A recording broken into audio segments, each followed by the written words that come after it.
can't set alarms, can't set timers, it can't record videos, can't record photos, can't send emails, there's no calendar built in. There's just a lot of things that I would want an assistant to do, not here. Well, now things are different. Take the battery life, for example. When Marquez reviewed this thing, he said you had to charge it multiple times a day, but after a few updates, in my experience, I get through a whole day with 30% battery to spare, and I don't go easy on the thing.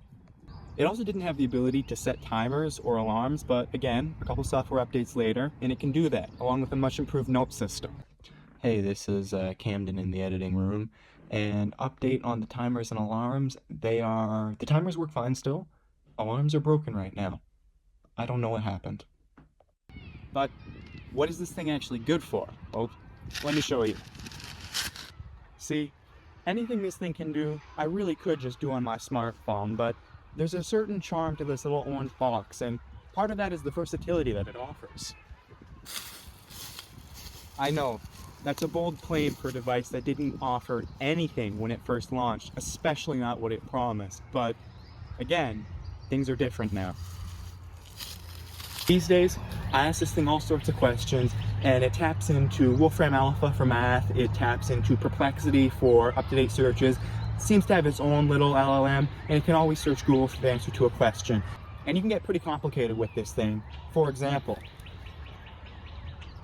Beta Rabbit, if I were to drive 1,000 miles across the country in a Ford F-150, how would the cost of that compare to the cost of driving a Tesla across the country, assuming that every time I stopped to charge the Tesla, about $5 would be spent at the place I was charging it, and an additional $25 item every third time I charged it?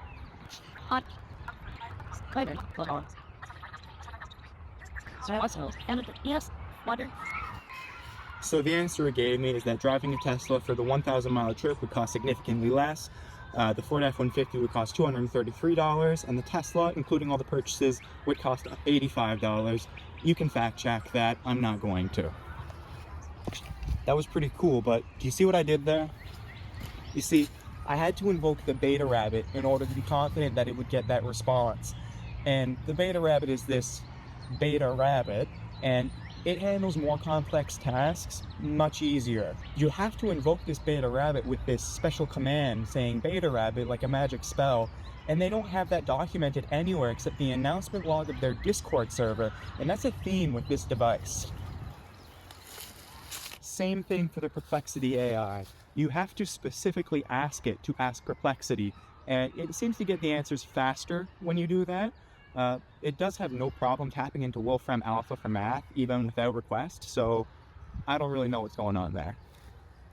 I also like the journaling feature that this thing has. You just tell it to make a note of anything, and you can ask it to pull up those notes later. There's also a meeting assistant, but RabbitOS 2.0, I'm promised, is coming soon, and that's going to be a huge overhaul to the system.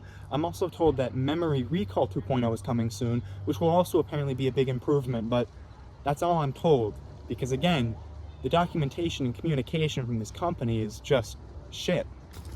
Another example of this, I had no idea that this thing could show you images when you asked it to search for something, because you have to ask it to show you images.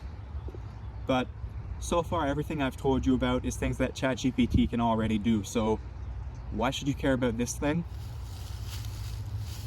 Honestly, I don't have a great answer for that. For me, I just like having a device that does one thing, purpose-built for the task.